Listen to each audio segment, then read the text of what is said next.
Fala, pessoal do Labuta Podcast, como é que vocês estão? Espero que todos estejam maravilhosamente bem. Hoje, em um episódio especial, rapaz, onde a gente vai estar falando sobre o agronegócio. E se você gosta do agro, fique aqui com a gente, tá certo, pessoal? E a nossa convidada de hoje, ela foi a influência número 1 aqui do Vale de São Francisco, a Mineia. Tudo bem, dona Mineia? Tudo bem, muito prazer, Toninho. Muito obrigada por esse convite maravilhoso. E para mim vai ser um prazer a gente bater um bom papo aqui nesse podcast. Nada, rapaz. A gente que agradece você em estar participando e compartilhando um pouco do seu conhecimento. Mas antes de conversar e estar falando sobre a sua trajetória, a sua labuta e o que você tem para nos compartilhar de conhecimento, eu tenho que falar dos nossos patrocinadores, que sem ele aqui a gente não estaria acontecendo. Certo. E, inicialmente, a Nexus Studios. Se você está querendo fazer o seu podcast com qualidade e uma assessoria para melhorar o seu conteúdo, é só colocar o QR Code aí na tela ou pesquisar aí na descrição, que a gente vai estar deixando o QR Code ou o link para estar entrando em contato. E, além disso, também, a gente tem a Unique Travel, que é uma agência de turismo aqui de Petrolina, que ela vem justamente com a ideia de facilitar essa questão de viagens, fazendo roteiros, programações e facilitando você no momento que você quer se divertir e não ter dor de cabeça. Eles também contam com assessoria jurídica caso tenha algum problema de bagagem, de viagens, justamente para você que está viajando, que está indo para o seu momento de lazer, tá tranquilo. Então, se tem BO, não tem problema, que a Unique vai resolver também isso para você, os BO que vai ter na viagem. Importante. Então, tá querendo viajar, corre aí. É o mesmo processo da Nexus. Vai estar aparecendo o nosso QR Code e o nosso link aí na tela, tá certo, pessoal? Enfim, Mineia, indo pro nosso papo começando, certo? Para quem não conhece, quem é Mineia? Você é brasileira, você é japonesa? Quem é você?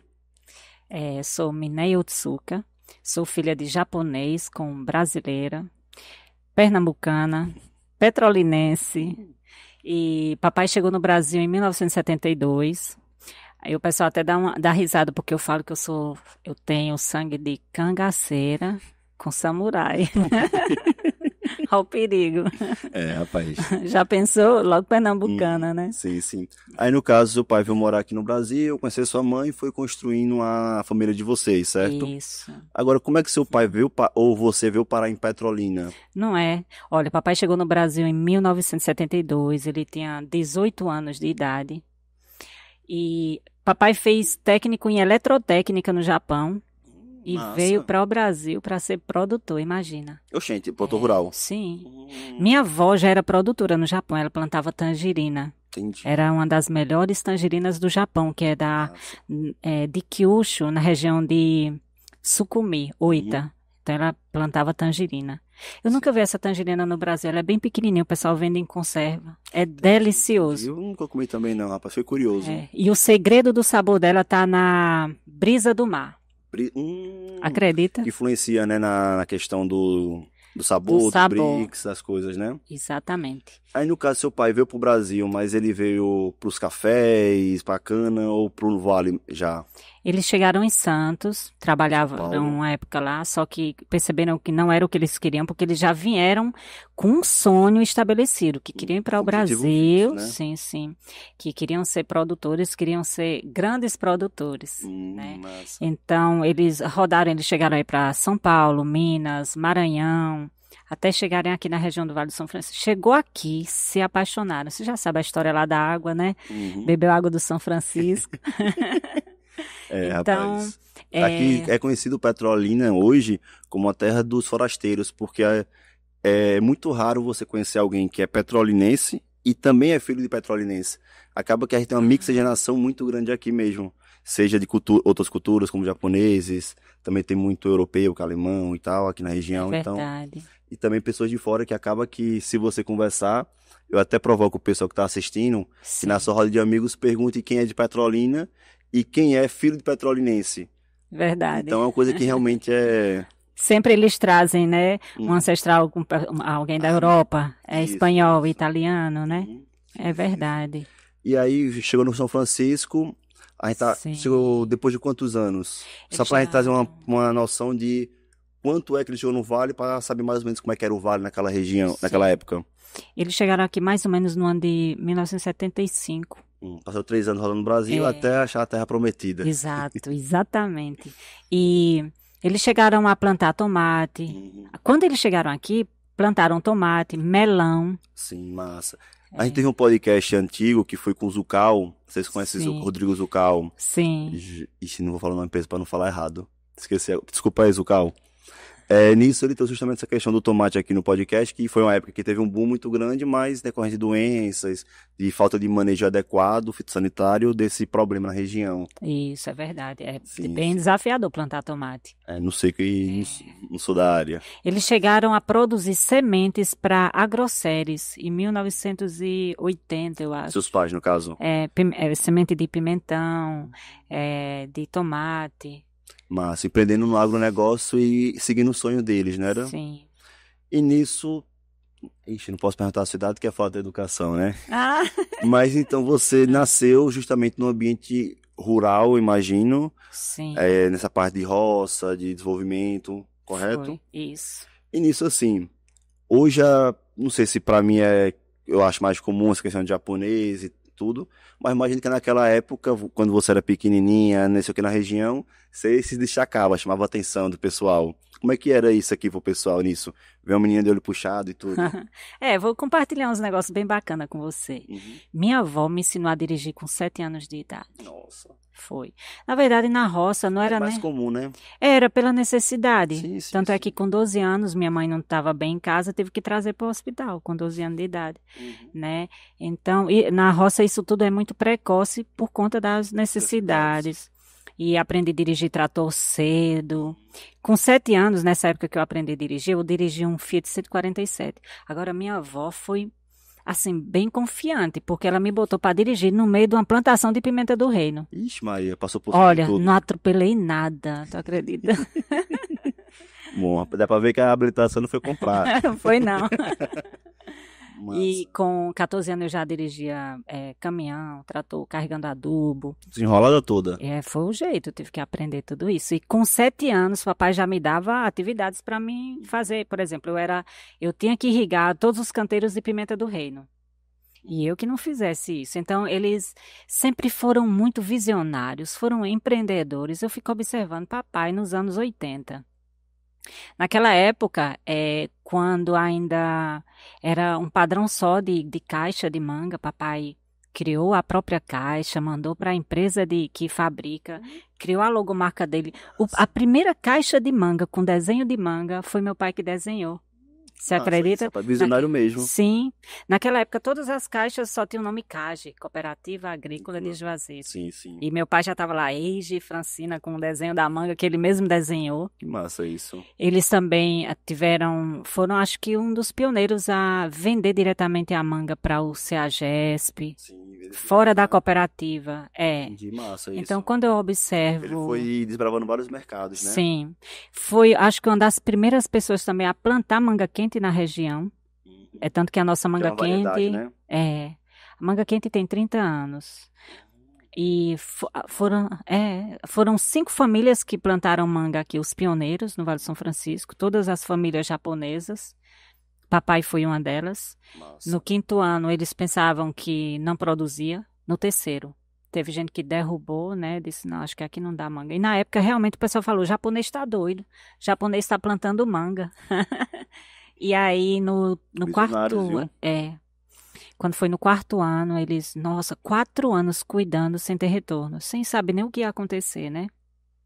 Aí no 4º ano, a mãe falou assim, vamos tentar mais um ano? Se não produzir, a gente derruba. Pois não foi o ano que produziu? Amém. Só que aí foi uma alegria tão grande, mas eles se perderam com relação ao ponto da colheita. Passaram do ponto. Mas aí já estava feliz demais, né? Manga Já conseguiu produzir? Sim, manga Adem. E tem até um engenheiro agrônomo, eu conversando com ele falando que naquela época uma caixa de manga custava 1 salário mínimo. Tá, porra. Desculpa. Foi. Rapaz. 1 salário mínimo. Aí ele até falando, Minéia, quando a gente ganhava uma caixa de manga, a gente não comia não, vendia. Mas é o mercado da época, né? Agora hoje a Kate, ela produz ainda com esse prazo de 3 anos, 4 anos, ou já conseguiria encurtar esse... para botar pano para produzir a primeira produção? Hoje já conseguem com 3 anos e meio, né? Com o avanço da tecnologia e tudo foi melhorando, né? Isso.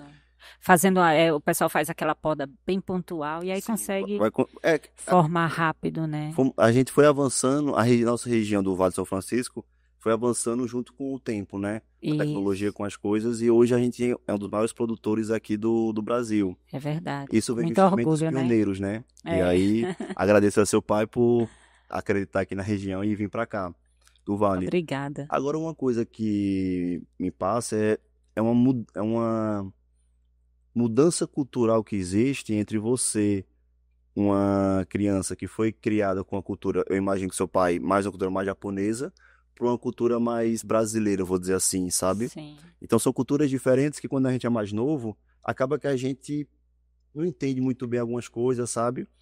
E acaba que hoje, assim, eu admiro muito o Japão, eu gosto muito da cultura japonesa, e eu acho, assim, não é falando do meu país, mas eu prefiro a cultura japonesa em relação à educação, respeito, os valores do que a do Brasil. Então, como é que foi essa sua criação aqui na região do Vale, que era uma região interior naquela época não tão desenvolvida quanto hoje, o pessoal mais da roça, uma cabeça mais fechada. Então, como é Sim. que foi para você essa criação nessa época? Toninho, é, todos os dias eu agradeço tanto a Deus por me ter nascido filha de japonês com brasileiro. Porque peguei a melhor parte, assim, que o brasileiro tem muitas boas qualidades, né? Sim, sim. E também essa cultura do Japão que eu acho incrível, que é a disciplina, que é a honestidade. São coisas que a gente realmente sente falta aqui no nosso país, né? Sim, sim. Algumas coisas. Então, quando eu completei 16 anos, papai levou toda a família para o Japão. E eu tive esse privilégio de passar 2 anos e 3 meses lá para conhecer a cultura do país do meu pai. Massa. Toninho, que experiência eu tive lá. E aí essa experiência eu trago para a vida, sabe? E papai, ele foi o cara, um herói para mim, porque ele nos direcionou, trazendo muito forte a cultura do Japão. Que bom. Ele disciplinou muito a gente como filha de japonês. Então, eu Uhum. sou muito grata a ele. Eu concordo com você que lá é um país fantástico de se viver, Sim, porque lá sim. a pessoa é tratada como um cidadão, né? Respeito, né? Com respeito e viver dignamente. Eu comento muito com as pessoas que lá o óbvio você tem. Aqui o óbvio a pessoa corre atrás e, Parece que né? a pessoa pede, vai atrás do seu direito, parece que é um favor, né? E ainda não tem, É, né? É muito exatamente fora a isso. realidade daqui para lá. Sim, sim. Eu tive já duas experiências de fazer intercâmbio. Aí um eu fui para Inglaterra, visitar aquele meu amigo, eu comentei tudo, Sim. e também estudar. E eu fui para o Canadá. Aí teve uma história muito engraçada que até hoje me marcou, que quando eu cheguei no Canadá, aí a pessoa chega no seu canto, tal, vai conversa, vai, vem, você vai se enturmando. E aí eu encontrei muitos japoneses, fiquei amigo do pessoal. E aí tinha uma japonesa, a- é, a- é, ixi, não vou lembrar o nome dela, rapaz. Aissa, Aixa, enfim, não lembro o nome dela. Estão Hum. anotado ali, enfim. E aí eu cheguei e tal, eu dava muito amigo, brincava na aula e tudo. E aí eu cheguei no dia muito descontraído, muito tranquilo. Aí eu falei, pessoal, tudo bem e tal. Aí eu falei com a Suíça, falei com o pessoal de fora e tal. Aí eu fui falar com a japonesa, aí eu fui abraçar. Quando eu Sim. fui abraçar, ela, não, não, não. Aí começou a fazer assim, aí eu, não, eu acho que tá brincando, não sei. Aí o japonês, eita, você tá namorando com ele agora, não sei o quê. Aí eu fiquei, oxi. Eu dei um abraço nela, tô namorando? Hã? Eu fiquei meio que, não tô entendendo certo o inglês. Eu fiquei meio perdido assim, quando a falar japonês. E aí depois que eu fui entender, eu falei, meu Deus do céu. Ele não tem uma cultura muito, essa questão do tato que o latino tem, de tá conversando, tá abraçando. E aí eu falei, pô, é uma diferença cultural que assim, eu sou brasileiro, eu gosto de abraçar, eu gosto de tato. Só que a gente tem que entender também que nem todo mundo é igual, né? E Sim. eu vejo que quando eu parei assim, eu olhei essa situação, eu falei, não, pera, que merda eu fiz? Rapaz, será que eu infringi alguma coisa? Então, parei para olhar assim do outro lado e falei, pô, pera, como é que é esse formato? E aí eu comecei a olhar com um olhar diferente, vou dizer assim, e foi um pessoal que, cara, pessoal gente boa, simpático, que conversa e que quando você chega junto, pede ajuda, eles são solidários. É demais. Então eu vejo que são coisas que o Brasil precisa aprender com o Japão. E É. que é fenomenal. Uma das coisas que eu também falou um pouco mais cedo e trago aqui pro pessoal, quem é que tá aqui que gosta dessa área de resíduos, de meio ambiente, dei uma estudada na questão do Japão, porque são referências nessa parte ambiental. E quando a gente vem para essa questão de cultura, o Japão trata todo mundo com respeito, desde do gari, do trabalhador que tira o seu lixo de sua casa, até um presidente, com todo Verdade. mundo. Tem coisas como professor, que os japoneses saudam professores, tratam com respeito. No Brasil você tem guri que dá tapa na cara de professor e pai ainda diz que o professor tá errado. É verdade, é isso mesmo, Toninho. Então são coisas que, assim, eu tô falando aqui meio que um desabafo, assim, algumas coisas que me incomodam aqui na região e que eu vejo que é cultura da gente. Então, se a gente não tiver alguma olhar para entender o processo e porquê daquilo e buscar se melhorar como cidadão, acho que não tem que viver assim, né? Buscando melhoria da gente sempre. Tem que evoluir, né? Olha, realmente no Japão não tem muito essa parte assim de afeto, né? Uhum. Embora eu amo. Afeto pra mim Como você é falou, muito bom. pegou as duas coisas. Peguei do Brasil. Sim, sim. Mas, então, eles não têm muito essa parte do afeto, mas, em compensação, as palavras japonesas, eu acho elas muito mais intensas. Sim, sim, sim. Quando você vira para uma pessoa e fala eu te amo em português, e quando você fala eu te amo em japonês, Achiteru. aesteru. É. Um pouquinho. Ah, muito bem. Sim. Eu percebo intensidade. E muitas vezes a forma das conversas elas têm mais profundidade. Então talvez o afeto não esteja ali no toque físico, mas digamos que haja afeto nas palavras, Sim, né? sim, sim. Então às vezes não existe aquele afeto, mas existe um cuidado. Talvez Muito cuidadoso. a linguagem do amor do japonês deve ser diferente, né? Exatamente, mas a amor é diferente. E só pra... lá no Canadá, quando eu tava, começou essa situação e tal, e foi indo. Depois de 15 dias, todos os japoneses estavam se abraçando, conversando. Então é justamente o que eu vejo aqui, não tinha ninguém para mostrar que podia aquilo para a juventude do Japão, vou dizer assim. É verdade. Como fui mostrando aqui, então o exemplo, muitas vezes, eu achei que eu errei, mas no final eu falei, não, pera, foi ruim, mas foi bom, porque eu aprendi muito e eles evoluíram isso. Sim. E aí teve outra vez que eu tive na Inglaterra, que aí eu acabei sendo um homestay com um japonês também, com o Kenta. Sim. E aí ele chegou, conversei com ele, e eu sou uma pessoa assim, eu fui criado com a cultura de ser vasto, não vou dizer com abundância, mas sim compartilhar o que você tem. Então, mesmo que seja pouco, compartilhe o que você tem, o que você pode. Sim. E aí ele chegou e falei, pô, vai chegar um japonês e tal, vou ter um colega para morar comigo. Aí eu comprei uma cerveja, comprei um negocinho e tal, aí eu chamei ele para conversar. Na hora que ele chegou, ele viu, nossa, muito obrigado e tal, não sei o que. Eu lhe devo quanto? Não, deixa eu lhe pagar. Falei, não, rapaz, você é meu irmão aqui de quarto, não se preocupe. E aí criei um relacionamento com ele, que é um cara que eu gosto bastante, tenho um carinho. E são relacionamentos que, quando a gente consegue conversar e conviver com pessoas diferentes da nossa cultura, você tem dois formatos. Ou você foge para continuar na sua ignorância, vou chamar assim, não quero mudar, eu quero ser aquilo. Ou então você tenta aprender com o outro e tenta evoluir em conjunto, viver em sociedade. Sim, então são coisas que eu falo e eu acredito e... Enfim, o que eu não falei, eu gosto muito do japonês, isso que eu tenho um relacionamento de anime e tal. Não sei se você tem essa parte de otaku ou é mais com seus filhos. É mais com meus filhos, Entendo. Mas eu gosto demais. E assim, voltando aqui pro nosso Gosto da culinária, por exemplo, a culinária sempre eu tô lá fazendo a comidinha japonesa. Agora, sushi com ou sem creme cheese? Nem pensar em creme cheese. Pra mim é uma ofensa. E como é que é comer sushi no Brasil?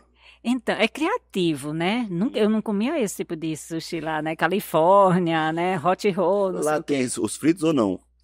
Tem. Mas lá eles falam makizushi, né? Makizushi significa... Maki é enrolar, é um sushi enrolado. Que é aqueles que eles enrolam, né? A gente faz em casa, mas faz o bem tradicional, com algas marinhas, com tamagoyaki, que é um omelete japonês. Já comeu, né? Não. Tamagoyaki é uma delícia. Quer dizer, eu tenho que fazer de uma cartela de ovo assim lá em casa de uma vez só, porque realmente é muito bom. Ele é doce. Eu não sei porque, assim, já que eu experimentei tanta coisa do Japão, que eu já esqueci as contas. Aí você falou o nome, não me recordei, não. Depois você pesquisa e faça, você vai gostar. Pode deixar. Então... Mas veja, assim, saindo um pouco, querer sair um pouco do Japão e voltar aqui para falar um pouco mais, vou dizer assim, trazer um pouco mais pro presente Tá. da nossa situação. Sim, A gente vamos. entendeu que seus pais veio pra cá, você viu nessa labuta cresceu com a família de empreendedores de labuta, e acaba que isso vai contagiando no sangue, né? É verdade. Então, qual momento, ou você nunca teve dúvida que você ia trabalhar no agro? Como é que você foi nisso, nessa construção? Olha, sempre eu fiquei dentro do agro, né? Nasci no meio da roça, sempre fui envolvida com isso. Com 16 anos de idade, nessa época, eu sofri um trauma muito grande. Perdi, vou dizer assim, minha irmã mais velha, porque minha mãe é uma prima que minha mãe pegou para criar, ela muito nova, e a gente perdeu de uma forma muito triste. Então, isso causou uma dor tão grande que muitas vezes aquele ambiente de fazenda trazia um pouco dessa dor. Então, eu me ausentei um pouco, vim para a cidade, fui ser fotógrafa profissional, fui fotógrafa há 12 anos. Inclusive, no Japão, eu trabalhei numa empresa de Fotografia? câmera da Canon, trabalhei na Canon. E também fui a primeira mulher a vender roupa evangélica aqui na região, moda evangélica. Interessante. Você é evangélica? Sou evangélica. Qual igreja? Minha família toda, Congregação Cristã no Brasil. Conhece? Certo. Não conhece? Pois meu pai é evangélico, japonês, acredita? Nossa, normalmente japoneses são mais ateus. São budistas, Isso, né? Tem gente que nem porque- conhece Jesus, né? Porque o Buda é bem antes, né? Sim. Mas Então, Buda não é uma religião, Buda é um estilo de vida, uma crença, uma não? E uma filosofia, filosofia né? de vida. É. Aí não é considerado como religião, né? Aí tem essa diferença, assim. Eles seguiam muito por essa Essa filosofia, né? Uhum. E papai, ele é um evangélico apaixonado por Jesus, se tu vê a coisa mais Massa. linda, porque não é tão comum. Uhum. Sim. Para você ter noção, evangélicos no Japão, da congregação, eu não sei se chega a 30. Eu nunca conheci um japonês evangélico e católico. Não, Nunca realmente. conheci. Aqui no Vale do São Francisco, Não, assim, tu eu fala acho japonês, que... japonês. Sim, Só de fora. japonês nato, né? Sim. E assim, então você começou depois dos Então, 16. aí eu fui para o Japão, morei no Japão. Quando eu voltei, aí fui trabalhar com fotografia, com moda evangélica. E começaram as cobranças. Começou a filha mais velha, né? Mas eu sempre apaixonada. No ano de 2000, meu pai foi para Moçambique, Uhum. na África. Deixou tudo nas minhas mãos. Disse, ó, se vira, eu vou precisar ir para a África. Eu disse, eita, meu Deus. Veste sua roupinha de sapo e dê seus pulos. Oxente, foi desse jeito. E tu acredita que foi importante demais aquela experiência? Imagino. Ele me deixou sozinha cuidando, foi com minha mãe também. E naquele momento eu percebi que o agro era a minha paixão. Quando meu pai voltou, ele disse, meu Deus, eu não sabia que tu era tão boa assim. Então foi ali que nasceu. Era um talento que estava escondido ali. Naquela dependência de sempre ter o pai e a mãe para fazer, né? Então naquele momento que eu me vi sozinha e que eu consegui fazer, O ego, a felicidade da pessoa, né? eita, isso aqui é o que eu gosto. Foi isso que aconteceu. Então, mas aí mesmo assim eu vim para a cidade. Quando foi, aí começou as cobranças da família, dos vizinhos, Minéia, você é a filha mais velha, tem que, né, dar continuidade no trabalho tão lindo que seu pai fez. Meu pai sempre foi muito dedicado, minha mãe também. A cultura japonesa também tem muito disso de tradição familiar, né? De passando. Tem sim. Sim. Aí- Mas tem uma cobrança maior sobre isso. Ó, e como? Aí quando foi 2017 eu voltei para a roça. E aí eu voltei. Eu nem digo para você que eu vou ter um trator, não. Acho que eu vou ter uma máquina muito mais potente que um trator, mas porque eu tinha que ser agressiva porque ali não era apenas uma fazenda que eu estava assumindo. Eu estava, na verdade, assumindo uma história que tinha sido Legado, estagnada. Porque naquela época que aconteceu essa catástrofe na família, meus pais perderam o entusiasmo pela fazenda. Toda aquela dedicação, aquela energia que eles tinham, aquilo transformou numa dor tão grande que eles não conseguiram se desenvolver mais, arrendaram todas as terras, Toninho. Todas. E quando a foi gente duro. não foi cuida muito como o dono cuida, né? Não. Quando você arrenda uma terra. E você vê seus pais apaixonados, 30 e poucos anos, no auge, de repente vê uma coisa assim para É um impacto emocional simplesmente muito forte, né? demais. Foi muito forte mesmo. Então, eu sabia que eu estava voltando ali, não era para cuidar apenas de uma roça, mas Então, só para eu entender, do momento que aconteceu a tragédia até esse momento, a roça, meio que a família se afastou do agro. mesmo morando lá dentro, ficou tudo arrendada. Então, estava ali sempre dentro da roça, cuidando uma coisa e outra, mas não mais com aquela energia Sim, que sim, eles sim. cuidavam, tomavam Entendi. conta de tudo, né? Viajavam a trabalho, isso tudo acabou. Então, depois de praticamente, isso foi em 96, praticamente 21 anos depois. Tu acredita? Acredito que você tá me contando. É, 21 anos depois. Então, era uma história que estava estagnada e que eu ia ter que ajudar a minha família a reconstruir aquilo dali. E aí, para trabalhar trauma e tantas coisas, tantas dores. Sim, sim, É, sim. não foi fácil. Foi muitos dias assim com lágrimas, sabe? Eu lembro, eu trabalhava, eu irrigava, eu era tratorista, eu que adubava. E muitas vezes eu fazendo isso, as lágrimas Descendo. descendo com a maior facilidade, mas nunca perdi o entusiasmo. Eu fazia isso, claro que a hora que vem a dor, a gente não pode se esconder dela, né? Sim, Então sim. vinha a vontade de chorar, eu chorava, mas trabalhando com muita vontade de vencer, com muita certeza de que estava no caminho certo. Uhum. Sim, sim, sim. Você falou isso e assim, eu me emocionei aqui um pouco porque um dos motivos que assim, hoje minha dicção tá boa, tá tranquilo. Eu aprendi a falar, né? Sim. Mas se você pega no começo, eu tenho TDAH, então penso muito rápido, eu quero falar como eu penso, atropelo coisa, não falo e tal. Então eu tinha um problema de comunicação, eu não tinha uma autoestima muito boa, mas eu queria melhorar minha região com inquietude. E uma das pessoas que me inspiram até hoje, é um amigo meu chamado Felipe, que Sim. ele é 2 anos mais novo do que eu. Eu passei pelo MEG, Movimento Empresa Júnior, você já ouviu falar. Não. É muito legal. É, Depois procure para conhecer o MEG. tá bom. Aqui na região tem muitas empresas disso. E aí, em 2000 a pandemia foi 20, né, gente? Não, 2019, foi 20. 2020. Começo Foi, de né? 20. Foi começo Tá. de 20. Esse amigo meu, ele fazia parte, assumiu a empresa junto como presidente, foi desenvolvendo e tudo, o Felipe. E foi a pandemia, travou e ele conseguiu se reinventar na pandemia. Começou a fazer entrevistas com alguns presidentes para trazer conhecimento e tudo. A empresa Uau. Júnior tem essa vontade. Então ele Sim. conversou com Guilherme Belchior, que é o CEO da XP, conversou Uau. com o pessoal da Globo, da várias empresas grandes. E Sim. aí ele saiu da presidência com várias propostas. Hã. E ele estava no ritmo que ele lia um livro por semana por 2 anos, estava lendo. Uau. E aí é um cara que quando eu tenho algum problema, alguma coisa, ei Felipe, papapá, conversava. E as conversas com ele me ajudou muito a evoluir como pessoa. E Sim. aí, quando foi em fevereiro de 2020, aconteceu uma tragédia com ele também, que ele acabou Foi. falecendo com a bala perdida no Rio de Janeiro, que ele morava no Rio. E isso acabou me machucou bastante, sabe? Você perdeu um amigo de uma forma muito específica, que hoje o que eu entendo foi que ou eu acredito que foi coincidência, lugar errado na hora errada, ou foi porque tem que ser. Deus tem algum motivo para isso.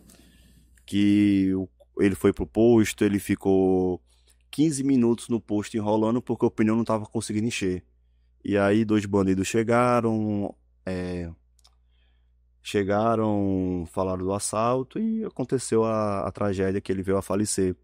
E uma das coisas que me trouxe também para querer fazer o podcast, além de querer melhorar a região, eu querer fomentar, e também, como comentei esse meu amigo Rodrigo e outros amigos meus, queriam ir para fora do país, disse que Petrolina, o Brasil não tem oportunidade, e eu não chego, eu chego muita oportunidade no Vale. Esse Sim. amigo meu era o meu amigo da minha faixa etária, na época eu tinha 21 anos, ele tinha seus 18, 19, muito novo ele, não, 19 para 20, muito novo. Ixi, mas eu tô velho, viu? Eu Toninho. tô com. Enfim, eu tinha na verdade uns 22, ele tinha uns 20. Sim. E aqui nas contas, gente. E aí, dentro disso, eram poucas pessoas que eu tinha para conversar sobre isso. Então, me ajudou muito a querer continuar no que eu quero, nos projetos que eu imagino. Porque quando você tá sozinho, é muito mais fácil desistir, muito mais... você não tem um apoio. É E verdade. esse cara foi um dos meus apoios para conseguir construir. Mas, Toninho, mas que anjo Deus colocou na sua vida, né? Sim, sim. Tem gente que é ponte, tem gente que é porto. Tem gente que é transportador, leva você do caminho para outro, né? E a É, vida é assim. poxa, E aí, a partir disso, desse meu amigo, eu falei, não, eu tenho que justamente trazer isso, falar, porque são coisas que a gente não pode estar se perdendo, sabe? sim. Então, são coisas que são os meus valores, eu busco muito estar cercado e buscar pessoas com os valores parecidos, que gostam, não vou dizer que gostam das mesmas coisas, porque é impossível todo mundo gostar tudo igual, né? Tem uma frase que meu pai fala que a gente pode estar 99%, a gente se combina 99%, aí tem 1% que a gente não combina. Aí o que é que a população faz nessa putaria de política Lula-Bolsonaro? Ixi, eu acho que o YouTube vai derrubar já pelo nome. Por eles dois, o que é que acontece? Sim. A família briga, arruma intriga, por quê? Porque tá focando num ponto tão pequeno. É mesmo, verdade. Então são coisas que, enfim. E que você falando isso da sua família, do legado das coisas, eu vejo que é uma das coisas também que a gente tá buscando aqui. Sim. Além de eu também estar honrando o nome do meu pai, que eu também, o nome do meu pai e o meu é igual, sabe? É igual, Toninho. Não, meu nome não é Toninho, é tá. Antônio Esmerindo. Certo. Aí me chamam de Toninho, que meu pai também. Sim. Antônio. Só que meu pai, quer dizer, meu nome é Antônio Esmerindo de Souza Araújo. Ah. Aí meu pai é Antônio José Araújo. Aí meu pai é Antônio Araújo e eu Antônio Esmerindo. Que legal. Aí pra mudar Antônio, eu fiquei como Toninho, sabe? Toninho. Isso. E, enfim, então eu vejo que é justamente isso, sabe? Essa questão do legado e tal. São temas que me animam. É, né? E vamos lá, voltando aqui pro nosso papo, quando você pegou e decidiu ir pra roça, foi pegando esses desafios um bocado, não só desafios normais, mas também emocionais, vou chamar assim. Sim. Não é problema do dia a dia, mas sim internos, né? Melhorar minha fala. Como é que foi esse desafio? Como é que foi esse processo? Como é que foi essa sua jornada nisso? Porque hoje eu já sei mais ou menos como você tá. Mas, pô, você tá dizendo aqui em 2017, e nem é tanto tempo assim, você tinha outras condições, e como é que foi de 2017 para 2025 essa jornada para ser até uma influência, né? Olha, foi muito desafiador. Realmente eu entrei lá como uma leoa mesmo. Eu avisei para minha família, olha, vocês vão me desconhecer, porque aqui eu vou ter que ser muito forte para conseguir superar tudo isso que está na minha frente. E como eu era muito apaixonada como fotógrafa, na verdade, tudo que eu fiz na minha vida sempre foi com muita paixão. Se eu vendia roupa, eu queria vender a melhor roupa, eu queria ver as mulheres bem vestidas, queria ver as irmãs na igreja lindas, porque a gente rodava muito a rua e não encontrava roupa, saias pra gente. Sim. Aí, às vezes, tinha uma loja... Evangélica também. Pronto, já sabe, né? Em igreja evangélica. Aí tinha assim, uma dona de uma loja dizia, chegou 10 saias, tudo da mesma cor. A gente tinha que comprar, saia tudo numa cor só. Então, eu trouxe essa moda já pensando assim, em usarem roupas diferentes. Chegou o momento de me estar na igreja, sem ter 40, 50 mulheres com roupas que eu vendia, tudo diferente. Aquilo me enchia de orgulho, sabe? Sim. E quando eu entrei na área da fotografia também, do primeiro álbum até o último que eu entreguei, eu fiz com muita paixão, Toninho. Eu gostava de expressar o momento ali na fotografia. O que é que eu fazia? Às vezes eu contratava fotógrafos para ficarem tirando aquelas fotos óbvias, aquela que o pessoal faz a pose da frente da mesa, tira a foto do bolo. E eu ficava escondida no meio das colunas para tirar aquelas fotos que os noivos não estavam vendo. O pessoal chama de fotojornalismo, né? Então eu tenho muitas imagens... Só para entender, o que seria fotojornalismo, que eu não entendi muito bem? Eu acho que são fotos que são... como que eu falo? Que pega você distraído. Espontâneas. Que massa. Que às vezes a pessoa não tá nem vendo. Agora faz sentido. Tipo, deve ser porque é paparazzi, tira foto pra você espontânea. Isso. Entendi. Porque, imagina, nós dois, tira uma foto da gente aqui, ó. Né? Agora imagina a gente conversando e a pessoa conseguir capturar a nossa expressão, a nossa emoção. Era isso que eu queria pegar. Então eu fazia isso. E aí... Tem um conhecido meu, um amigo da família, que é Moreira Júnior. Vocês conhecem Moreirinha? Sim. Porque tem um pai, tem um filho, parece. Enfim, Moreirinha, que chamam. Que ele, já conversei com ele e tal, parece que é com meu pai junto. E ele traz justamente isso, que a fotografia é você captar um momento especial daquela pessoa pra eternizar aquela alegria que você está sentindo. Isso. Então, se você... pelo menos, toda vez que minha namorada pede 10 fotos pra tirar, já fico puto. Então, quando você tá espontâneo, você tem justamente esse... Nem percebe, já tirou 30, 40. Sim, e são fotos muito melhores, na minha ótica, né? Sim. E tu percebe que quando você olha uma foto, você vai sentir cheiro, sabor, clima. Na mesma hora mexe, tristeza ali com tudo. mexe com sua emoção na hora. Então, Sim, sim. a fotografia eu acho incrível. E aí, quando eu fui assumir a fazenda, eu era apaixonada por fotografia. Aí sabe o que eu fiz? Hum. Tem aquela história que queimei o barco. Tive que fazer isso. Vendi tudo. Meu estúdio completo. Porque eu sabia que se eu deixasse alguma coisa, eu poderia querer voltar atrás, né? Fiquei somente com minha câmera, porque câmera a gente tira foto. Não, é em casa e tal. Ficou com o item pessoal, vou dizer assim. É, Agora pessoal. hobby. Virou hobby, né? Sim, sim. Então, e pronto, aí eu fiz isso. Então, assumi a roça com toda certeza. E antes disso, uma coisa que eu faço muito na minha vida é sempre pedir uma orientação a Deus do passo que eu vou dar. Para que seja um passo assertivo, né? A vida da gente já é tão desafiadora, né, Toninho? Sim, sim.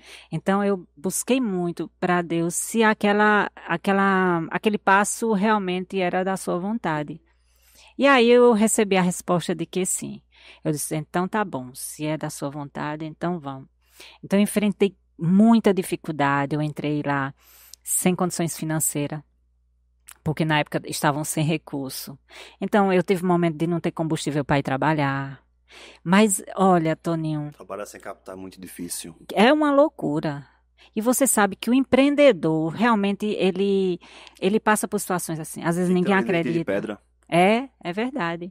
Eu até falei esses dias que o sonho muitas vezes não faz sentido nenhum da cabeça do outro. Mas se é seu sonho, você tem que perseguir. Só você sabe o que você quer. Às vezes quem está do seu lado pensa que você tá doido. Me chamaram muitas vezes, você tá doida? Porque eu fazia virote pulverizando. Eu cheguei a pulverizar 12 horas sem parar. Eu passei um ano inteiro pulverizando toda a minha manga. Dormi nas carreiras. Eu entrava, o barulho do pulverizador virou cantiga de niná. Porque meu virote era 24 horas. Durante o dia eu ia correr atrás dos problemas, comprar produto. Quando chegava na roça, 3, 4 da tarde, eu ia limpar o trator, ia colocar produto.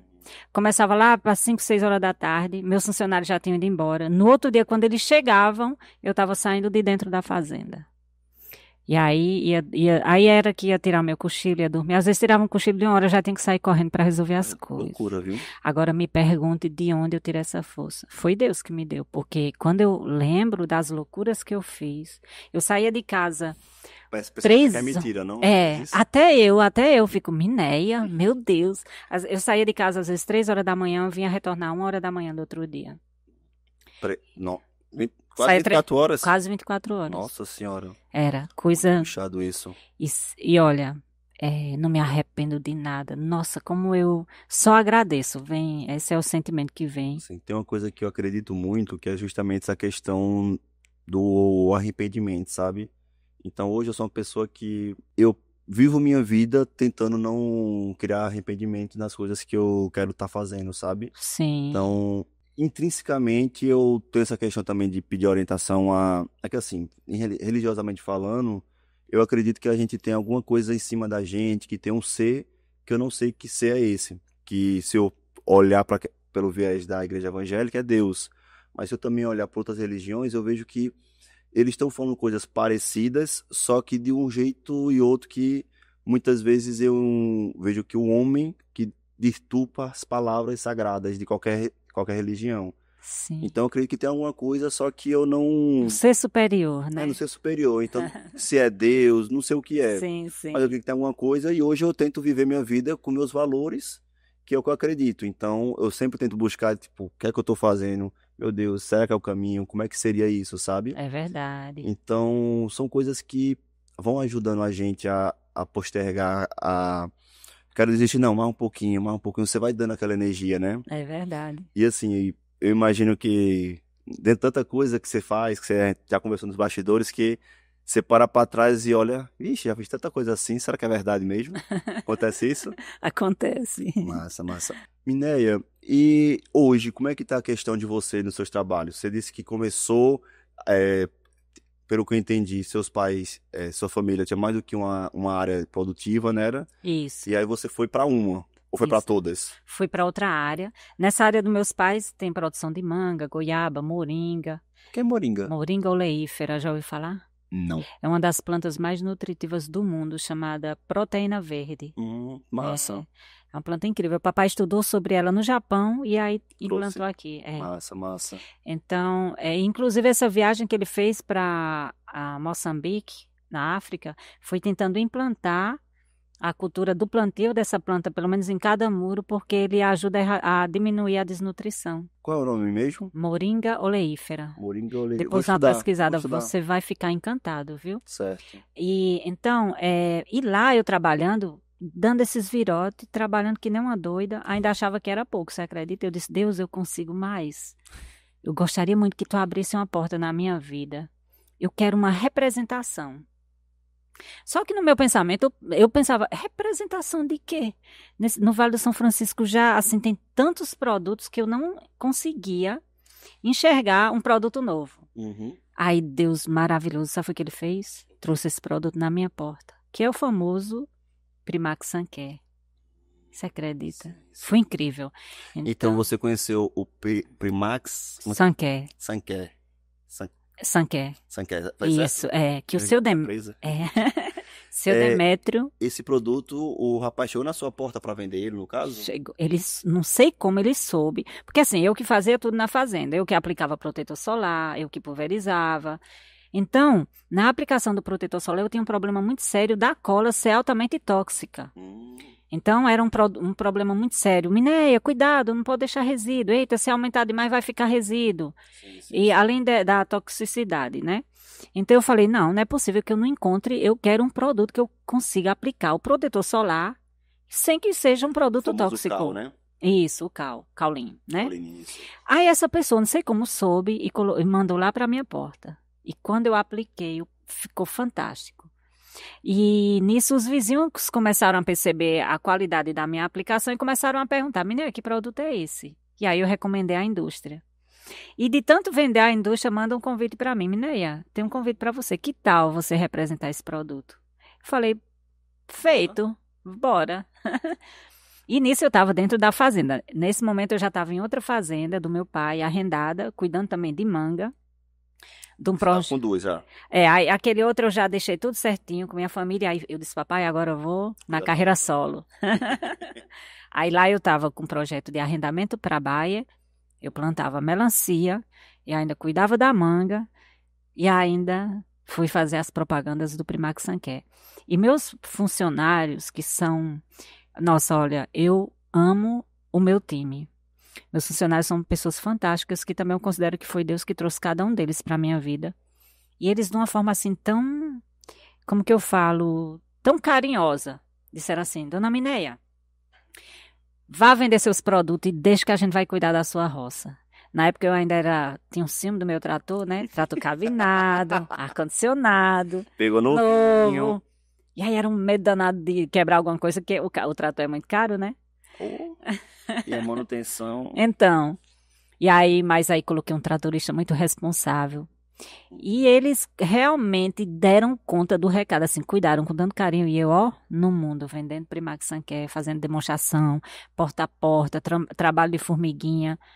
Tinha dia que eu rodava 300 quilômetros, só fazendo demonstrações. Era rodava, parava, rodava, parava. Comia dentro do carro, sabe? Você sabe como é essa vida louca, né? Aí comendo dirigindo.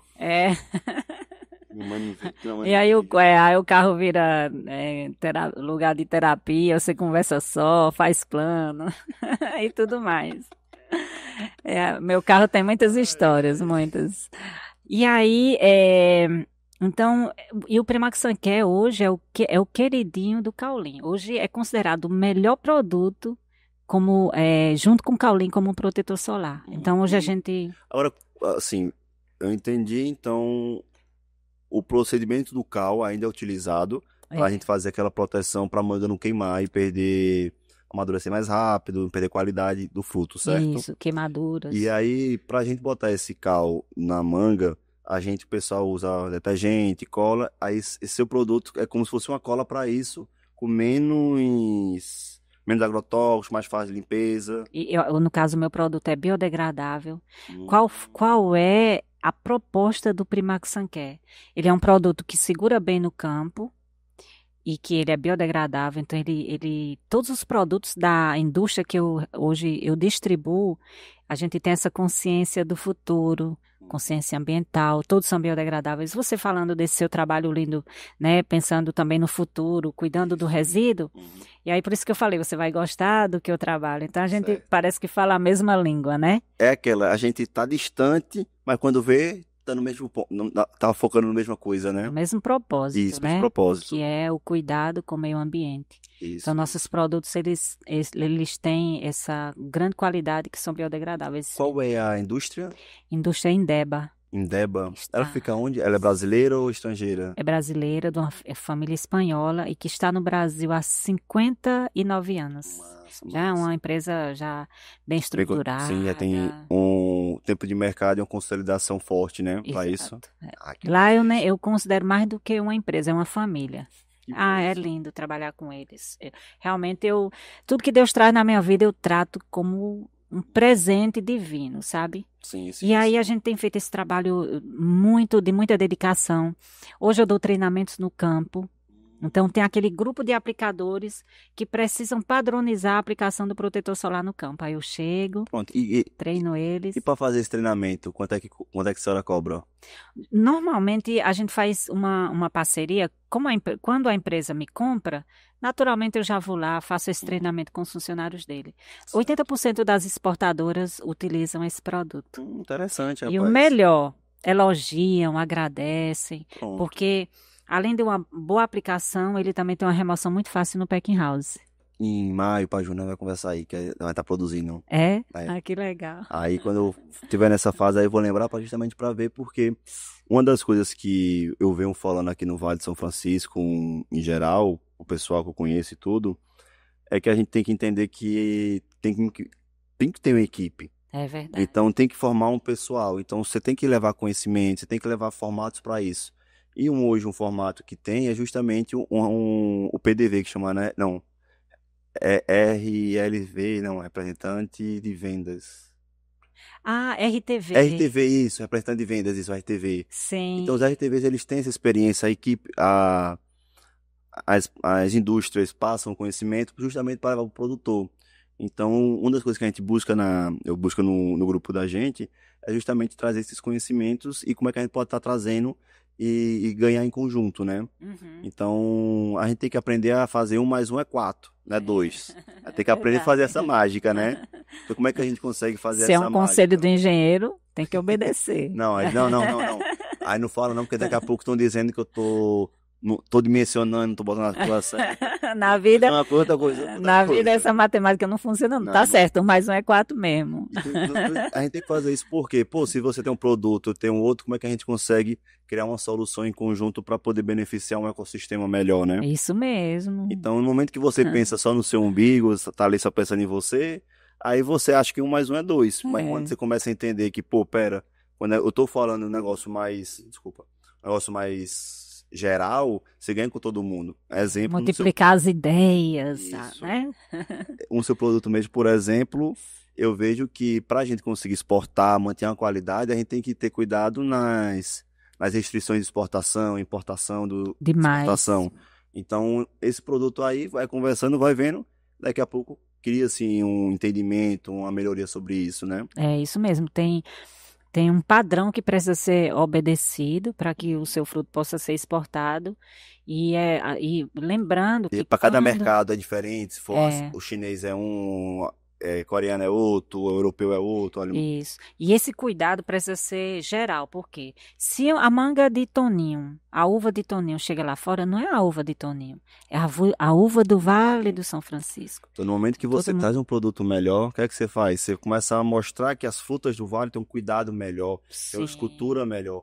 Então, se você tem esse trabalho, se tem essa estrutura, a fruta vai valorizar mais. É verdade. Aí, Mineia, até agora eu tô curioso para saber desde que você falou. Você falou que sua família tem mobiliária, tinha, sim, arrendou, não sei, arrendou e você começou a ir para 1, para 2, mas no final já conseguiu repatriar as terras da família? Como é que tá esse processo? Então, nessa área que eu tô muito feliz, né, com tudo isso que eu tenho construído. meu pai, pensando muito nesse respeito com tudo que meu pai construiu também, dando essa continuidade. Só que aí eu busquei dentro de mim, porque acontece muitas vezes da pessoa querer dar continuidade no que é do pai, mas muitas vezes não é aquele propósito que está no coração dele, é mais para agradar, né? Não Sim, tem sim, isso? sim, sim. Eu busquei se isso era realmente o que eu queria, né? Então, eu percebi a minha paixão no agro e é isso que eu quero para mim. É isso que me motiva, que me move. Então, esse é o mundo que eu realmente me apaixonei. Eu me sinto conectada com a natureza. A natureza te faz sentir muito perto de Deus, essa Sim, conexão sim, sim. divina. Então, e aí eu chego nas fazendas e vejo isso com os produtores, os donos de fazenda, que conversam com as plantas. Uhum. E que todo mundo tem uma história linda para contar de um resultado, de uma planta que ele conversou. Então, essa parte assim mais sentimental, mas que é o tempero, né? Isso Tompeiro, me né? isso me motiva demais, sabe, Toninho? Sim, sim. Então eu tô lá, começou com o pensamento de que, eita, vou dar continuidade, e terminou com uma paixão e que também vai estar dentro desse propósito. Sim, E sim. aí hoje eu sou distribuidora da indústria química Indeba, que são mais de 250 produtos, não Nossa. só do agro, Mas isso aqui na região do Vale, certo? do Pernambuco, Hum. na região do Pernambuco, e do Vale do São Francisco também, que pega uma parte da Bahia. Bahia, sim, sim, sim. É, e também a gente tem soluções químicas na parte de higiene, limpeza, conservação. A gente atua em hospitais, clínicas, packing house, ou shopping center, Então lavanderias. a indústria não é só um produto específico que é o do agro. A indústria tem uma gama de produtos que atende outros segmentos também. Sim, trabalhamos com toda a parte de solução, na parte Vocês de têm detergente higiene. biodegradável? Ah, Temos. então eu quero. Ah, Tô que precisando. maravilha! Para tu ter noção, sabe o que é que a gente tem? A gente tem um produto para. Vocês estão aqui quando? Com detergente Desde quando? biodegradável? Desde 2017. Oxi, então eu não pesquisei direito, não. Eu preciso comprar detergentes biodegradáveis também e eu só encontrei fora. Que notícia maravilhosa! Aí. Pois você está na frente da sua solução. É exatamente A isso. gente tem, sabe o que Hum, trabalha também? Em área de condomínio. Não tem aquela área que eles têm os resíduos e que tem um cheiro forte? sei, sei. Nós temos produtos para eliminar esse odor, Aí, sequestrante. pois eu já preciso disso já Para preciso disso ontem. pra Então, ontem. daqui do podcast, nós já vamos pro negócio. Já vamos pra Ó, labuta, né, rapaz? Que é justamente isso, é mostrar que a labuta não é só conversa fiada, né? Tem que ir é pra verdade. labuta. É a labuta mesmo. Sim, sim. Aí hoje, Sim, pra gente ir puxando aqui pra começando a ir pros finalmente e começar a botar alguns pingos nos is, que não sei se o pessoal de casa vai ficar com alguma dúvida, mas eu tô com aqui algumas dúvidas. sim. Hoje vocês ainda produzem as 3 variedades ou expandiu? Que seria manga, uva e o outro eu esqueci o nome. Assim, hoje eu tenho uma produção de manga, manga quente, que a gente chama de manga de colher. É uma Hum, manga 100% para exportação.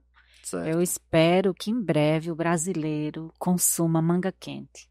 Porque é uma manga, ela externamente ela não é, esteticamente ela não é aquela manga linda, maravilhosa. É por isso que o brasileiro não tem muito costume de consumir, Uhum. mas é uma manga muito saborosa, manga sem fibra, né? Massa, massa. Então essa manga é toda para exportação. Eu tenho uma área eu tenho uma parceria com a Baia, que lá é um laboratório para Hum, desenvolvimento de sementes massa, de massa, milho, massa. né?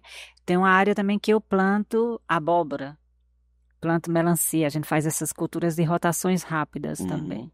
Massa, É. massa.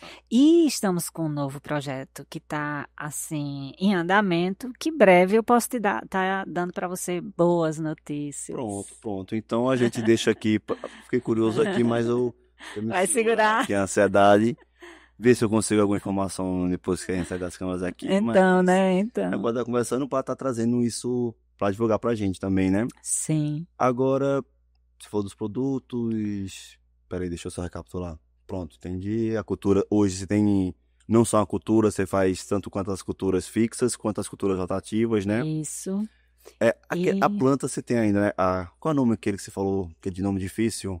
que seu pai trouxe do Japão? Moringa oleífera. Moringa oleífera. Isso. Ainda plantam? Ainda planta, sim. Eu tenho vontade de conhecer depois, se possível eu levar. Vai, você E aí eu vai lá. faço uma story, tá? Pra quem também ficar curioso aí na conversa, Isso. tá acompanhando lá. Todo mundo se apaixona quando conhece. Eles consideram uma planta sagrada a moringa. Na Bíblia fala naquela época de Moisés que a água, né, se tornou sangue, que foi colocada uma planta para purificar. E foi provavelmente tenha sido a semente da moringa. Que Porque a massa. semente da moringa, o governo do Piauí até ele distribui, porque você coloca a semente, ela decanta e leva para baixo toda a impureza e torna a água potável, água Que própria massa. para você beber. Que massa isso, rapaz. É, Então ela tem propriedades de limpeza não, como é que é? purificar? Ela tem capacidade de purificar Aí a torna a água própria para com uso. consumo. Então que massa, isso não conhecia isso, rapaz. Eu sei que eu já esqueci o nome de novo. Eu vou estar pedindo pra você estar me mandando posteriormente pelo WhatsApp, tá Vale a certo? pena, pode estudar essa planta que você vai se encantar. Pronto. Aí hoje aqui em relação, só para eu entender um pouco, eu fiquei curioso em relação aos produtos que você tem.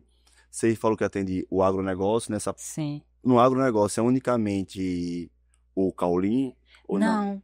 Você quer saber se eu tenho outros produtos além do protetor solar? Isso, no Não é isso? agronegócio. Isso. O Primax Sancare, ele é da linha dos adjuvantes, ele é um espalhante adesivo, emulsificante, umectante e dispersante de sólidos. Então, ele não serve apenas para a aplicação do caulim. Ele serve também para todas as aplicações foliares de todas as culturas. Inclusive, a gente está lançando agora um produto que é espalhante adesivo próprio para drone. A tecnologia chegou e cadê os produtos? Adaptação. Então, pois É agora eu justamente as tenho. oportunidades que estão surgindo e acaba tem que estar de olho para saber como é que vai fazer, né, É rapaz? verdade. Então, a gente tem todos os produtos para trabalhar dentro de um packing house, desde a sanitização do fruto, o processamento, a limpeza, até estar prontinho ali para a viagem. Nós trabalhamos até com produtos para UTI, sabonete para bactericida. E lembrando, todos os produtos são biodegradáveis. Olha que maravilha. Então, qual é o lema da Indeba, né? Por um mundo azul. Rapaz, eita vontade. Consciência ambiental. Tá doido pra sair dessa mesa pra nós conversar, Não, né? eu tô, rapaz, porque tem coisas que eu não posso estar falando aqui, aí Mas veja, Sim. tem disso os produtos, então é justamente nessa área do agro para foliar, para também essa parte de proteção do sol, que hoje eu acho que a única uva que eu conheço é a manga. Tem alguma outra uva que precisa disso? Alguma outra cultura tem. Outra- Melancia usa protetor solar. Verdade. Olha, Toninho, protetor solar, o pessoal fala, por que que não tem um transparente? Nossa, como eu gostaria, né? Mas a planta, a gente vai para o sol, vai para a sombra, entra no carro, vai numa loja, a gente não fica parado no sol, esperando o sol passar por cima da cabeça até se pôr, Uhum, não é verdade? sim. Então, essa barreira física ainda, ela é necessária, não tem como fazer uma proteção solar de um produto que seja transparente. Sim. Então, por isso que fica branco. E também até para pessoas, assim, o que eu imagino, até para a pessoa ver se aplicou tudo ou não, né? Então, E se olha, for transparente, como é que vai saber? então, e olha que o sol, esse calor que tá, se você não aplicar, só tem duas opções, ou aplica ou você perde. Ela queima, ela necrosa o fruto, Sim. né? Você Petrolina já- hoje é um sol para cada cabeça, rapaz. Que É. doido. É verdade. Mas Então, ó, se não fosse o sol, nossa região não ia ser a máquina do agronegócio. Tem esse então, ponto, né? Eu acho que não sei se eu sou a única pessoa, mas quando o sol esquenta, eu falo, oh, Deus, muito obrigada. Eu vou vender protetor solar. E quando chove? Mas quando chove, aí é que tem que redobrar os cuidados, Sim, porque sim. ele não vai remover na primeira chuva, porém tem que ficar de olho, porque senão depois tem que reaplicar. Sim, sim. A chuva é maravilhosa, né? Que dá aquela refrescada que a gente precisa, né, Toninho? E se você perguntar pro produtor de uva, Então, né? eita, é verdade. Olha, então a gente usa protetor solar no maracujá, no tomate, na melancia, na banana. Hoje até as folhas da banana estão queimando, Nossa senhora. verdade. Abóbora. Massa. Então, realmente, essa questão de proteção solar, ela é importante. Agora, por que a proteção solar é importante? Eu entendo pela questão estética de queimar e ficar feio, mas existe algum impacto que gera no fruto quando ele está exposto ao sol? Com certeza. A planta usa a reserva para poder ela se defender, ela se estressa. Sabe, né, que planta não pode se estressar, Sei, né? sei. Então, É igual a namorada, mas sei não que tem como demais, né? estressar. Então, quando ela se estressa, ela utiliza do que ela tem de reserva. Aquela reserva que ela poderia, a poupança que ela poderia estar Uhum. guardando para produzir melhor, ela vai gastar para poder se defender. Então, diminui a produtividade, Sim, sim, sim, certo? sim. Então, quando ela está ali, Em vez de estar gastando energia para crescer e ficar mais saborosa, está gastando energia para se defender. defender. Entendi. Exato. Então, se você poupar ela, né, dando um conforto térmico ali, deixando ela mais confortável, ela vai te dar um resultado melhor. Sim, sim, Até sim. porque, e quando a planta está estressada, aí ela abre caminho para entrar doença, né? Os De- a- patógenos, né, que falam. Sim, exatamente. Né, se tu vai entrando ali. É aquela, quando a gente tá doente, o melhor exemplo que eu posso trazer é quando eu tenho uma alergia, né, que gera sinusite. Sim. E aí, quando gera o sinusite, nariz entope. Nariz entupir, comecei a espalhar pela boca. Pela boca, a garganta começa a ressecar. Aí começa a fazer, daqui a pouco inflama. Então, Então é o estresse que vai gera, vai ter diminuindo as isso. suas defesas. Com a Sim, planta sim. não é diferente. Então, a proteção solar hoje ela é necessária se você quiser ter um bom resultado. Interessante, né? Sim, sim. Aí o que é que acontece? Agora existem diferenças de quantidade de produto para cada cultura. Por exemplo, eu não posso usar a mesma quantidade na manga que a que eu uso no tomate. É a mesma coisa que a gente pode estar trazendo em relação a uma pessoa de 100 quilos e uma pessoa de 50, né? Então mexe Então, só na dosagem isso. e também vai mexer no caso, não existe apenas o caolin, existe o carbonato de cálcio. Hum. Só que ele é mais nobre, ele é um pouco mais caro. Então, você pode utilizar ele, por exemplo, na uva, se você quiser. Eu não acho, eu, não- eu acredito que os produtores de uva, eles nunca utilizaram. É porque acho que uva, como é parreiral e É, tudo, não queima. Se fosse paldeira, beleza, faz sentido. sim. Agora, Parreiral o pessoal não usa, né? é, Então, assim, no caso, tomate é carbonato de cálcio. Melancia, aí melancia é caulim. Por quê? Melancia já, ele tem um valor agregado mais baixo. sim. Você não E pode é usar. muita água, né, melancia? É É, muito, então acaba que pesa muito e encarece mais. é. Tem isso, Então tem que utilizar. Aí, então é só assim, ajustar as dosagens. certo. E consultora do agronegócio, você não é não? Ou é? Não, Não? não. Ah, Eu rapaz. gosto assim de passar meu segredo. Como produzir Oxente, como é melhor? que você vai passar segredo aí Qual deixa é? de ser segredo? Então, qual é o pulo do gato? Tony, eu tenho o maior prazer de contar o pulo do gato para todo mundo, porque eu gosto de ver meu vizinho produzindo, gosto de ver meu vizinho ganhando dinheiro, os Uhum. produtores. Para mim, a maior alegria é quando você chega na fazenda que tá o produtor com um sorriso aqui, né? É. Esse ano a E safra. além mais a satisfação de, pô, você me ajudou e tudo, não é isso? Isso é muito prazeroso, muito É, gostoso. tem uma história que eu já lembrei duas vezes aqui na conversa contigo, que eu vou verbalizar, que é do chinês. Sim. Fala que é um provérbio chinês que tinha um fazendeiro, que esse fazendeiro tinha um cavalo que Ah, trabalhava com ele, ajudava a puxar carga e tudo. E aí esse fazendeiro foi e de noite o cavalo fugiu e perdeu. sim. Aí no outro dia chegou a vizinhança e falou: Nossa, que tragédia, rapaz. Você perdeu seu cavalo, seu bem mais precioso. Isso é uma desgraça, isso é muito ruim. Aí ele disse: talvez. Talvez seja ruim. Quando foi no outro dia, o cavalo volta com mais 8 cavalos. O cara tinha um, agora tinha 9. E naquela época antiga, cavalo era posse, era você ter dinheiro. Então, nossa, você Ah, ficou mais rico do que antes. sim. E aí ele, que coisa boa, né? Aí ele disse: talvez. Passa-se um tempo e o filho dele, que ele tinha um filho levado, tenta montar no cavalo e cai e quebra a perna. Ah, E aí quando ele quebra a perna, que ele era o filho que ajudava o pai e tudo, e aí a vizinhança chega na casa dele e fala: Nossa, que tragédia. O seu filho não vai conseguir lhe ajudar por vários meses. Você vai ter que tomar tudo sozinho. Que coisa ruim. E aí o pai fala: talvez. E aí, no outro dia, logo de manhã cedo, a história conta que o governo militar chinês passa na região e seleciona todos os jovens homens que estavam aptos para isso. Quando vê o filho do fazendeiro, observa que ele estava muito quebrado eita. e se fosse para a guerra, ele era acabar dando mais um prejuízo para o exército que ajudando, pela condição Sim. dele que tinha quebrado e tudo. E aí a vizinhança volta na casa dele e fala: Nossa, que bênção foi que aconteceu com o seu filho. Deus fez o seu filho quebrar a perna para não ir pro exército. E ele novamente fala, talvez. E a lição da história que ela traz é que justamente quando a gente está no momento presente da vida, tem coisas que a gente acha que é uma maravilha pra gente, mas daqui a 2 anos você vê que não foi bom. Com a visão que a gente tem momentânea, que é uma visão curta, acaba que a gente não consegue entender, né, a magnitude, o que nos espera fora daqui. É verdade. Então, e todas as vezes tem uma coisa ruim que na verdade foi boa. Uma história que eu já trouxe aqui no podcast que para mim foi muito interessante na minha vida foi que eu capotei um carro. Foi. Foi. Eu tinha 19 anos. Ixi, mas eu tô ruim de conta. Eu tenho 19 anos, foi uma imprudência que aconteceu comigo e foi um momento canônico na minha vida que foi uma desgraça. Foi muito ruim pra mim. Eu morava em Recife sozinho, passei uma semana sozinho em Recife, sem o apoio de pai, de mãe, de família e com um sentimento muito ruim por dentro, enfim.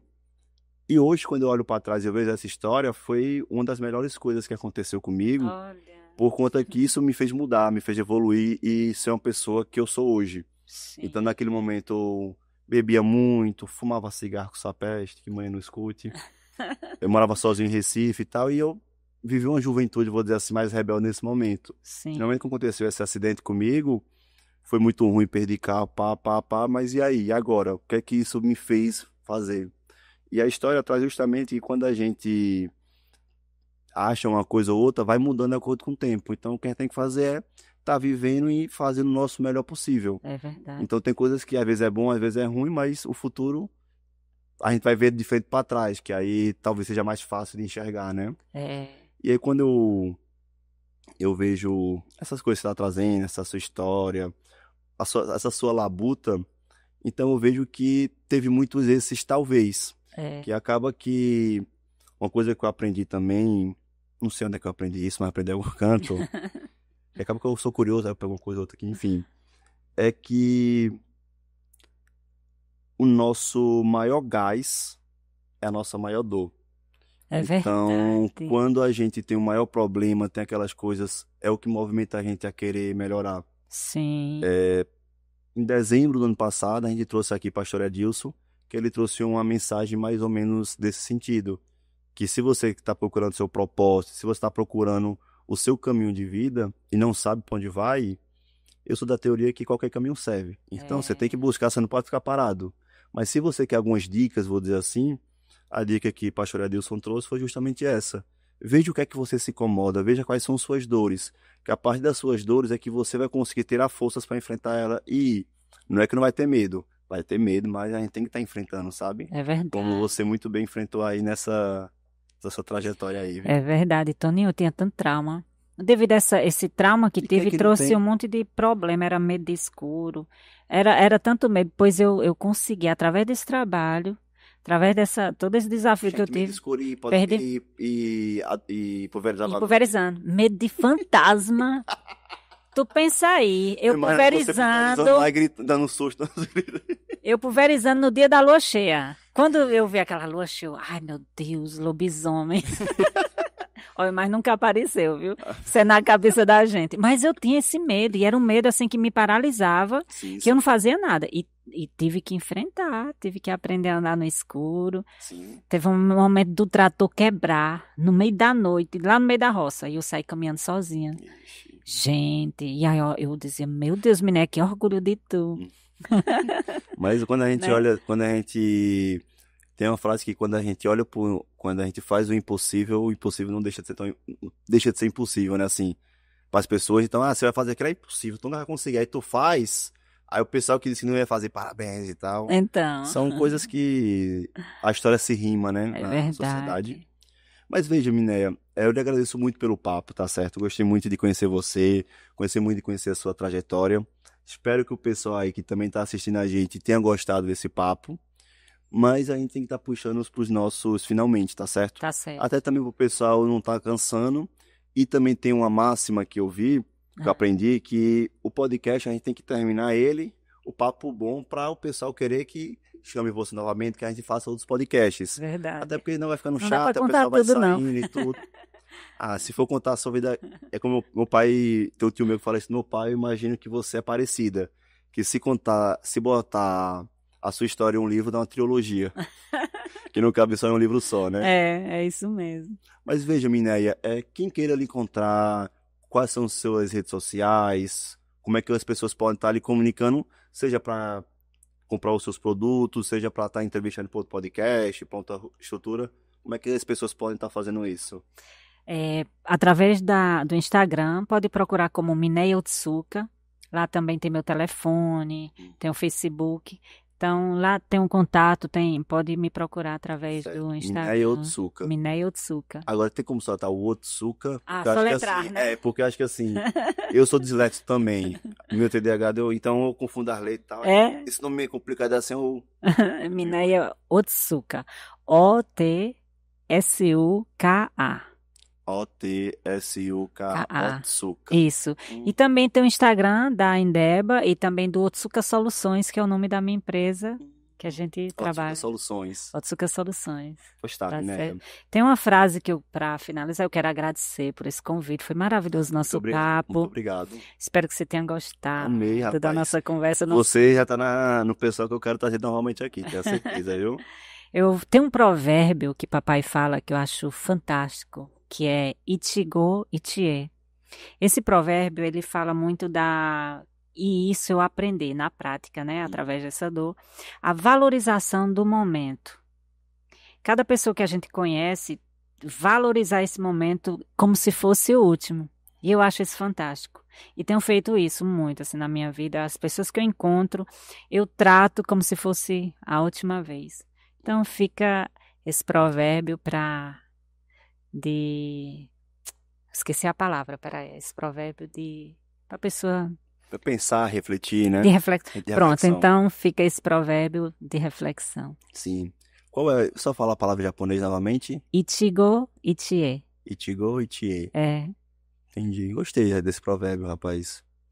Tem um cara que eu falo aqui muito também, que chama-se Clóvis de Barros Filho. Já ouviu falar ou não? Clóvis de Barros, ele é um professor de São Paulo, que ele é palestrante. Ah, tudo. certo. Acho que já me falaram. Pronto. É um cara que eu adoro, eu admiro muito ele. E ele traz um conceito de felicidade que ele fala que para ele é professor e tal, e a felicidade dele existe quando ele está na sala de aula dando aula.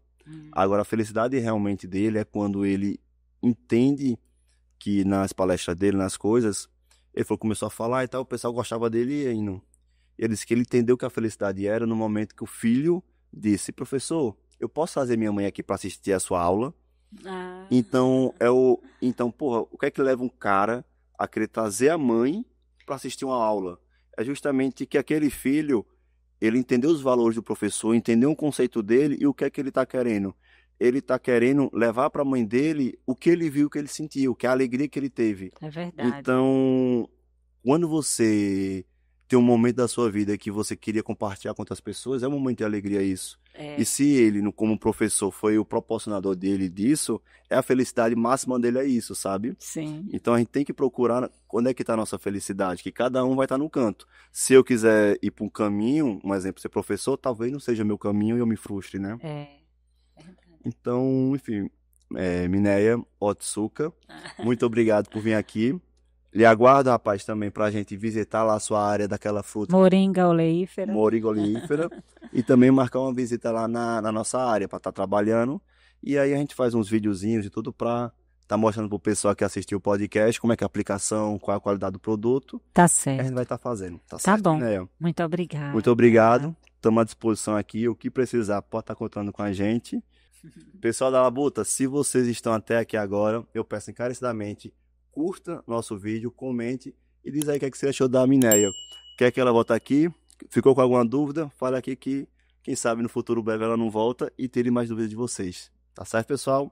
Muito obrigado. Um beijo e ótima semana. Se Deus quiser, até a semana que vem.